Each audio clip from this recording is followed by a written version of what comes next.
Gumulantang sa buong sansinukob ang pinaka-eskandalosong revelasyon na yayanig sa bawat hibla ng ating kasaysayan at tila isang tsunami na tatangay sa buong sistema ng katarungan ngayong gabi.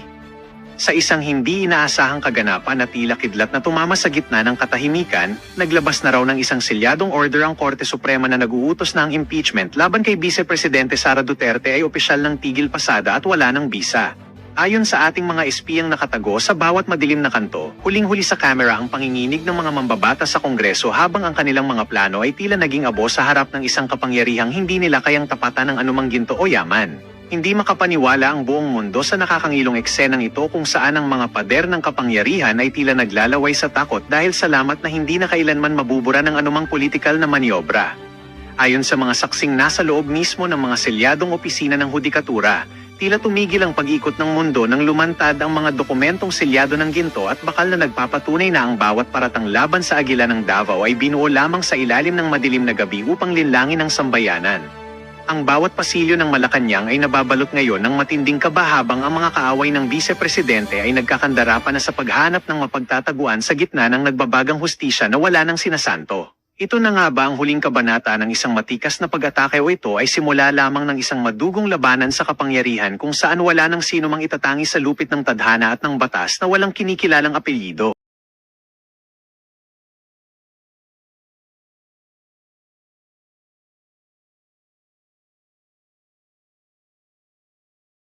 Nako, matindi ho ito mga kababayan. Mga abogado hiningi sa Korte Suprema na ipatigil ang impeachment laban dito kay VP Sara. At syempre araw ng Biyernes ngayon kaya nasa saganang mamayan itong si Senator Rodante Marcoleta. Pero bago ang lahat ng yan, gusto ho muna nating batiin ng maligayang kaarawan nitong si dating Pangulong Rodrigo Duterte. Tatay Diggs, magpakatatag ka dyan. Higa nga kami dito sa Pilipinas, sabik na kami sa iyong pag-uwi. At ika nga, iyong ipinakitang dedikasyon at pagmamahal sa sambayan ng Pilipino, siya ngayon ang hinahanap-hanap ng ating mga kababayan. Kaya naman, hindi na kami makapaghintay na maging presidente itong si VP Sara. Mag-ingat ka dyan. Maraming salamat sa pagmamahal sa bansang Pilipinas. Mabuhay si dating Pangulong Rodrigo Duterte. Ayun na nga mga kababayan, hindi pa natin nauubos. Pang ilang video na ba natin to na meron tayong Anyway, mamaya ko natin titirahin to pagkatapos ng birthday ni Tatay Digaw. Di ba ganun yun? Di ba ganun yun sa mga birthday party? Hanggat hindi tapos yung handahan, bawal kainin. Kainin ng cake. Anyway, mamaya ho natin titirahin to. Dito muna ito, isang like at isang subscribe. Masaya na ho tayo dyan. Sa mga gusto sumali sa ating community, yung join button, nandyan lang ho sa baba. Ayun na nga, Supreme Court asked to stop Vice President Sara Duterte impeachment. Ito mga kababayan, ito ho ang breaking news ngayong mga panahon na to. Supreme Court asked to stop Vice President Duterte impeachment. Just in, pro-Duterte lawyers have formally filed a petition before Supreme Court questioning the constitutionality of the impeachment proceeding against Vice President Sara Duterte on Friday, March 27. In a press briefing, Attorney Israeli Tutorion announced that his team filed petition for certiorari and prohibition with prayer for a temporary restraining order against the proceeding. Naku, yari. Naku, laloko na. Yan ang problema. Ano yan Mahilig ko kasi silang mag-wordplay. Mini trial. Ayan, mini trial, pamor. Palakpakan. Palakpakan ho natin yung mga abogado. Nakita ho natin itong sino ba yung mga kasama nitong si Attorney Israeli Tutorion? Attorney Israeli Tutorion. Meron ito yung mga kasama niyang abogado diyan sa paghahain. Naku, meron na palang press con kanina. Hindi yun natin natalakay ito, no? Ano yun natin? Mamaya ho tatalakay natin itong press con na to nitong sila Attorney Turion. Kasama ho niya itong si Attorney JV Hinlo at ang ating maisog, Attorney Vic Rodriguez. Sila ho ang mga naghain, formal na naghain ng petisyon diyan sa Korte Suprema. Attorney JV Hinlo, Senator Vic Rodriguez at Senator Israeli Tutorion. Palakpakan ho tayo. Di ba? Yan ang palakpakan tayo. Napakagandang birthday gift niyan para dito kay dating Pangulong Rodrigo Duterte. Dahil ika nga, yung mga kalokohan ginagawa ng House of Representatives, hindi talaga tatagos yan sa mga abogado na talagang ang tinitingnan ang katuwiran at hindi yung mga malet at envelope na pinakalat nung nagdaang kongreso para durugin, wasakin itong si dating Pangulong Rodrigo Duterte at itong si VP Sara. At base sa ating nakikita, hindi pa ho nila napagtatagumpayan yan. Heto ho, Senator Rodante Marcoleta, araw ng Biyernes, saganang mamamayan. Gert! Idol po ng hapon sa ating lahat, mga kababayang nagtityaga po na subaybayan ang saganang mamamayan. Ayan. Kamusta naman kayo, Sen? Okay naman tayo, Nelson. Din, ano? Kasi marami yung nagme-message sa atin, kamusta na si Sen? Biglang umalis, may nitatang ulo, parang hiniblad yata kahapon. Parang ganun. Concerned silang lahat sa inyo, Sen eh. Alin doon? Bigla daw kayo umalis. Hearing kahapon po doon sa Senado yung Protect Committee. Hindi ganoon. Nagpaalam ako sa ating chairman, si Senator Win. Opo. Alam niya na pag matatapos ko yung aking huling pagtatanong sa hapon na yon, ay aalis ka agad ako dahil alam mo na, Webes kasi. Ay, oo nga Diba? pala. May mahalaga kayong gampanin. Hindi naman po pwedeng hindi ako makadalo ng pagtitipon. Opo. Alam mo, manggagaling ako ng Senado, siyempre sa traffic. Malayo-layo nga pala yun. Malayo-layo naman yun. Oho. Yun ang napagkamalan ba ako nag-walkout? Ay kasi naman may nag-comment yun off nga by eh. off mic. Yun ang yan yung framing ng ng GMA7 nag-walk out daw ho kayo si Dante. Ano ba yan? Medyo mahina ng konti. Sabi kasi ng kumare ninyo, wag ka umalis, may mga frustrations ka pa eh. Baka hindi masagot yung mga huwag ka mag-walk out, parang ganun po nangyari. Kaya akala tuloy nila na nagalit kayo at umalis na lamang basta doon sa hearing. Nakita naman ninyo, hindi ako nagagalit. Medyo nadismaya lang ako ng konti. Dahil sa napansin naman ninyo, ayaw naman, hindi naman nila talaga kayang sagutin. Napakasimple naman ng mga tinatanong. Ayun. At yun ang mga aking colleague, si Senator Ligarda, nasa tabi ko naman, alam naman niyang hindi rin makasagot. Bakit sasabihin pa niyang, huwag kang umalis? Kasi hindi naman niya alam na nagpaalam ako kay Chairman Win. Nagpaalam na ako. Ayun. So understand. Kwentas klaras tayo dito. Para sa GMA, hindi nag-walkout si Sendante, ha? Nabulo pala. Ako nga, umalis na ako kahapon sa programa. Nag-walkout ka din. Nag-walkout din ako. Kasi 5:30 ng hapon kahapon, Sen. Umalis din ako. Alam nyo naman ang disiplina natin. Opo. Kahit ano pa ang ginagawa natin, sa ayaw nila at gusto, tatapusin natin yon. Opo. Kinakailangan mabigyan natin ng daan yung pagtitipon. Yan. Yan. Okay Kailangan po. ba agad dumating? Ayun po. Malinaw na po yan. Para mamaya, itanong mo pa Nelson, saan ako dumalo ng pagtitipon? Ay, nga sana ang itatanong ko. At yan, ba kayo nakatibay? Yan ang isasagutin ko ng secret.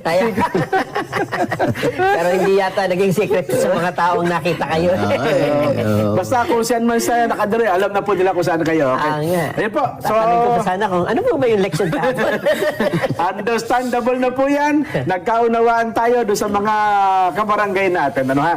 Pero teka lang, Sen. Simulan natin sa simula. Kasi ang dalawang kongreso ay nagkasundo, magpasa ng batas at mukhang ang ating pamahalaan ngayon, gaya ng announcement ng Pangulong Bongbong Nelson, ang bansa po ngayon ay nasa State of National Energy Emergency. Yun. Ayun. Mahalaga daw po yung salitang energy. Nandun daw po ang bigat ng salita. National Energy Emergency. Dahil kung wala yung salitang energy, baka sabihin State of National Emergency. Pambuong lahat na yun, pangkalahatan. Tama. Pero ang sabi ng Presidente, hindi, energy lang ang emergency natin ngayon. Ayan. At kaya, nagawa naman po kayo ng Protect Committee. Well, sa kabatiran nga po ng ating mga taga-panood, Sen, sa kaliliwanag ng higit na nakararami, ano ho bang pagkakaunawaan ninyo? Una, doon sa National Energy Emergency. Alam mo, Jen, sa dalawa kasi ang pinagkukunan natin ng basihan. Opo. Kung pag-uusapan ay national emergency, ano? yung Article 12, Section 17 ng ating saligang batas. Buti pa, basahin na lang natin. Ay, sige po, para wag tayo maligaw po. Yan na. Dito sa Article 12, Section 17 ng ating saligang batas. Bagamat ito sinabi ko na rin doon sa committee, Jen. Opo. Ang sinasabi rito, the state, yung Estado, has the power to temporarily take over the operations of privately owned public utilities or businesses affected with public interest in times of national emergency when the public interest requires. So, anong susunod na itatanong nyo? Meron ba tayong national emergency? Yun na nga po. Meron ho ba? Nasa estado na ho ba tayo niyan? Sa kanilang sa pagtaya nila, kaya nga nagkaroon ng Protect Committee, di ba? Opo, opo. Ngayon, may binabanggit ka kanina, ang sinabi National Energy. Energy. Yes po. Emergency. Kasi meron na namang isang article Article 6. Section 23. Sinasabi na naman, in times of national emergency. Okay. Okay, opo. Bakit kasi iwasan natin yung salitang yun Bakit? Kapag ka ba energy ang emergency, hindi pang national, ibig mo sabihin meron tayong isla sa ating kapuluan na hindi gumagamit ng energy? Ano po ang nandun naman sa yung national Opo. Siningitan lang ng energy. Nandun din So, naman national yun. emergency Para pa rin. specific daw po na ang Pang-energy emergency lang. natin ay pang-energy lang. National emergency pa rin. Ayun, tama naman. okay. Kasi kapag ka sinabi mo, national energy Emergency. ang daming tinatamaan na sektor dyan di ba? Oo nga, oo nga. Diyan, kapag ka ang pinag-uusapan, na unang-una na dyan, transportation, di ba? Sa transportation na yan, involved na yung pagta-transport ng kalakal, magmula sa mga iba't ibang industries natin, agriculture, fishing, lahat na yan, Paano kang hindi gagamit ng gasolina? O ng crudo, ng diesel? Opo. So, mga fisher folk, pupunta sa laot, meron silang gagamitin na gasolina. Opo. Pag-transport ng kanilang huli, gagamit din sila ng transport. Yes po. Yung mga kalakal, paano yung supply chain, pati yung mga farmers, gagamit din yan sa pagsasaka nila. Mechanized na rin yung iba, di ba? Pagka dadalhin sa palengke, sa tindahan, gagamit ka ng public transport, ganun din. Crudo Yung tsaka papasok sa gasolina. eskwela. So, Department of Education, problema rin. Yung mga teachers, pupunta sa eskwela, yung mga estudyante, hatid, lahat. Pati paglulutusin. Yung nagtitinda sa palengke, lahat. Karinderya. Paano mo i-isolate ang iba't ibang sectors na affected ng transportation sapagkat wala kang gasolina o wala kang diesel? Hindi mo pwedeng sasabihin national energy emergency. Ang sinasabi ng batas, national emergency. Okay. Ito naman ang talagang talagang Estado. lumilitaw na. Ito na yung estado. Kung talagang unang-una wala na tayong maangkat na petrolyo. Kung totoo. At kung ganun nakataas talaga sa sinasabi nilang pandaigdigang merkado. Palagi niyong nasasabi yun Palagi Totoo niyong po. naririnig Ang presyo at ang bentahan sa pandaigdigang merkado ng produktong petrolyo. Yan po lagi. Tanong mo nga kay Nelson kung ano pagkakaintindihan sa pandaigdigang merkado ng petrolyo. Kasi may avatar yan. World market. Pwede ba Nelson, ikaw munang magpaliwanag. Halimbawa, apa. Sapagkat mula sa'yo ay makikita nila ang payak, simple, at walang kakulay-kulay na pagpapaliwanag diretso sa pagkakaintindi ng ating mga mamamayan. Sige nga. Ano pong yung ipapaliwanag yung Ano ba yung kapag sinasabi yung pandaigdigang presyo sa merkado? Ayan. ng produktong petrolyo. Kasi palaging ganyan price na world market, Kaya nga. Diktaan niya ng world market. Oo. Kasi ang kadalasan dyan, depende sa supply and demand Yan pa rin ang naglalaro, supply and demand. So, kung ano ang presyo dito sa world market, di ipapasa yan, ibibili niya ng mga iba't ibang kumpanya Oo. sa iba't ibang mga bansa. Dadalhin yan sa mga bansa-bansa nila. So dapat, ito ang magiging basihan ng pagpepresyo nila dun sa... Kaya pala sabi dikta. Oo, di dikta. ng world market. Hindi, ang hinihintay sa iyo ng ating mga kababayan, Aha. yung simple, payak na pagpapaliwanag. Anong ibig sabihin pagka pandaigdigang presyo sa merkado ng langis? Ah, dapat isang presyo lang, yung pang world market na price. Oo. Hindi pa, Hindi nga, paano nga, kasi hindi nila nga maintindihan yan eh. Kamukha nang nangyari sa atin. Sa ngayon, opo. Bago nagkagira ang Middle East, bago nagpasimulang girahin ng Amerika, ng Israel ang Iran, Opo. 55 pesos lang yung yung diesel. Mura lang, opo. Yun namang gasolina, 50 pesos. Yan. Oo. Ngayon, gusto nilang maintindihan mula sa pagpapaliwanag mo. Wag na sa akin. Para sa ganon, madali nilang maintindihan. Aha. Paano nangyari from 55 naging 110 after 2 weeks? Sumirit na napakataas. Oo, dahil nga pinag-uusapan pandaigdigang Oo. halaga ng sa merkado. Ayan, yun ang ipaliwanag mo. Ang taas daw ay parang rocket ng Israel. Oo, rocket. Parang rocket ng Iraq. At pagka ng bababa Iran. naman, parang pakpak ng agila. Gaganon. Parang may, Ang bagal. parang may narinig kang nagsabi. Teka, na- Huwag mo nang gagamitin yun kasi nga ang hinihintay nila yung maliwanag, simpleng pagbibigay kahulugan para maintindihan. Para mas madaling maintindihan natin, parang ikaw, meron kang paninda dyan, halimbawa, di ba? Sige. Angkat ka sa akin.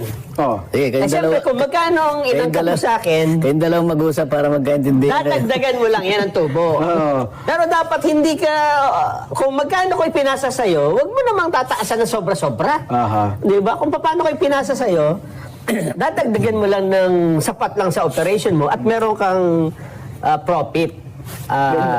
Kasi ang world market daw, sabi nila Sen at Nelson, medyo sa gitnang silangan eh. Sa gitnang silangan. Nagkaroon ng gulo sa gitnang silangan dahil nga sa gera doon sa Iran. Hindi ngayon makadaan ang mga sasakyan sa Strait of Hormuz. Yung mga bumibili. Law of supply and demand. Nabawasan ng supply. Konti ang supply, mataas ang kaya demand. mataas ang demand. So sisipa yung presyo. Ang tendency, tataas talaga ang presyo. Yun ang dikta ng world market, Sen. Oo, mahirap ang supply eh. Makakuha. Apakadami ng gustong bumili. So sumipa ng todo yung presyo. Kaya ang sabi nga, dikta ng world market kasi nga doon galing sa gitnang silangan ang produktong petrolyo. Sen. Laban Hindi, natin kayong yan. dalawa nag-usap. Paano mo naging pangmundong na usapin na yan kayong dalawa? Pero yun pa ang senaryo. Yun daw ang senaryo ngayon. Hindi, kasi Di ba? ang ginagamit nila, meron kasing, alam mo, merong isang pandaigdigan, parang trading company yan Ayan. eh, Apo. na sinusukat niya lahat yung mga nahahagip niyang mga impormasyon tungkol sa galaw ng presyo ng langis Yan. sa buong daigdig. Okay. Ayan, o. Kaya kung meron siyang tinatawag na Argus data. Ayan, yan. Parang WSM sa Parang Pilipinas yan. index yan. Kung baga sa kuryente, parang WSM. WSM, opo. Para sa Trading. spot market, wholesale. Yan. Opo.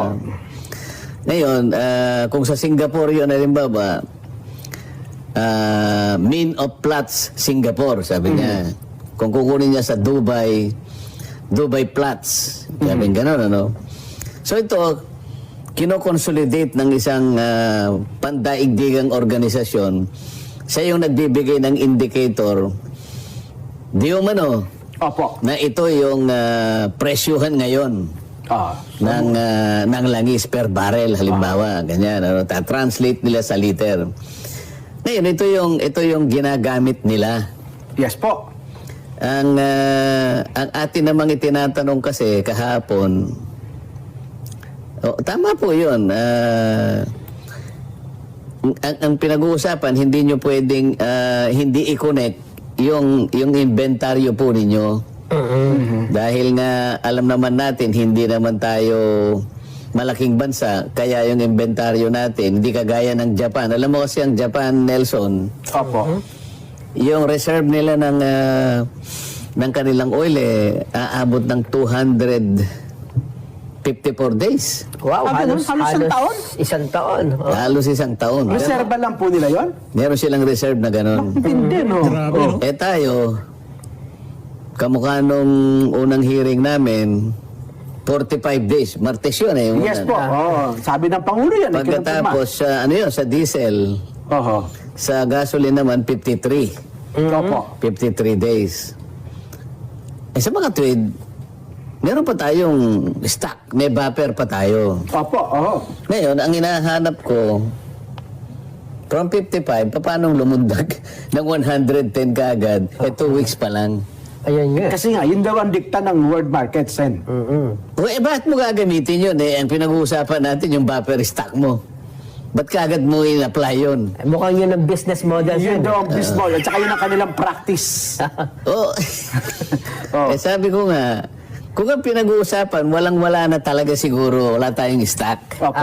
Ngayon, pwede mong gamitin yung indicator na yun dahil wala na tayong stock. Pero meron pa nga tayong stock eh. Bakit meron ka pang stock, ginamit mo na yun? Yung tinatanong ko. Buti sana kung piso lang, ano? Di ba? Kasi ang pinag-uusapan natin, masyadong malaki. Malaki. Yung diferensya mula sa 55 hanggang sumabot na average ng 126. So sabi ko sa kanila, 125, 55, ay 70 pesos po ako ang difference. Yun naman daw kasi ang panganib nun, Sen. Kasi kung bumaba naman daw po ang presyo ng langis sa world market, alam ba, bumili naman ako ganyan, ano? Ay binili ko ng mahal. Ay within the week ay bumagsak naman ang presyo at nagmura naman. Ano ba, nag-53 ulit? Nag-53 ulit. Ibababa ba nila? Dapat ibaba nila kasi ng kanilang model. Dapat ganun nga, Oo, no? kaya yung sabihin, bumili ako ng mahal, ayun naman ang risk ko, lugi din ako. So parang bawi-bawi lang, Sen. Naniniwala ba kayo? Yun daw ang kanilang model, practice eh. Kailangan nga, yung model na yon mapag-usapan natin. Tama. Di ba? Sa anong punto mag-a-apply yung replacement cost mo? Ito ang tawag nila replacement Replacement cost. Kasi meron ka pang Wala pa stocks, inventaryo. Sapat pa naman yun kasi sabi ko nga sa'yo, 45 days, 53 days. Ibig sabihin, isang buwan pa yon. Yes po. 2 buwan pa nga lang ang nakalipas, sabi ko. Meron pa tayong may 50 nga, 52, 60 days. 2 weeks pa lang po yung So, kailangan natin kwentahin ano yung punto na kung saan magsisimula yung replacement cost sapagkat katapusan na ng inventory cost. Di ba? So, ang pinag-uusapan natin dito reciprocal Ano? The end of the inventory price, the old price na ginamit mo sa inventaryo, And the start nung and the start of the replacement cost. Yun. Ito yung so maghanap tayo ng reciprocal dito. Hindi yung nabalitaan mo lang, nag-gira lang, meron ka pang stock, kinuha mo na kagad yung replacement cost. Kaya sabi ko, parang hindi naman makatwiran. Kaya nga, nagkaroon sila ngayon ng pinag-uusapan na problema hanggang sa gumawa nga tayo ng isang National Energy Emergency na executive order. Bakit hindi na lang ginamit yung executive order na ganun din ang kaparaanan kung paano ma-address ang problema ng hinaharap natin? Kung meron talagang problema. Alam mo ba na meron tayong isang executive order? Meron nyo bang, sabihin nakatalatag ng executive order na in case na meron Panahon ni dating Pangulong Gloria Macapagal-Arroyo. Naalala mo yung Ondoy, magkakasunod na tatlong yun na tatlong malakas na bagyo ata yun, Sen. Magkakasunod yun. Yun ang ginamit natin. Yung Executive Order 839. Okay, opo. Yun. Pero yun ho ay national emergency yun. Ang nakalagay ho doon. Wala nakalagay na energy emergency gaya ngayon. Kasi nga bagyo yun Opo. Basta pinag-uusapan, national emergency. Kung ano mang klaseng emergency po yun. Pero dahil nga ganun ang nangyari, pati oil companies dinirektang sinabihan na huwag ninyong itataas ang presyo. Yes, opo. Price freeze. Oho. Oo. Ilang ano yon, ilang Ondoy, Pepeng at saka Ramil. Magkakasunod yun. Okay. Oho. Ngayon, ginamit yung Executive Order 839. To 2009 ito, Jen, ha? Opo. Although dito naman kasi, ang talagang tinamaan ay Luzon lang, di ba? Opo. Pero, dahil targeted, sinabihan ng mga oil companies na wag ninyong nagkaroon ng ng freeze sa presyo. Opo. Ng price freeze nga po. Oho. Oo. In-apply sa oil industry players. Okay. O bakit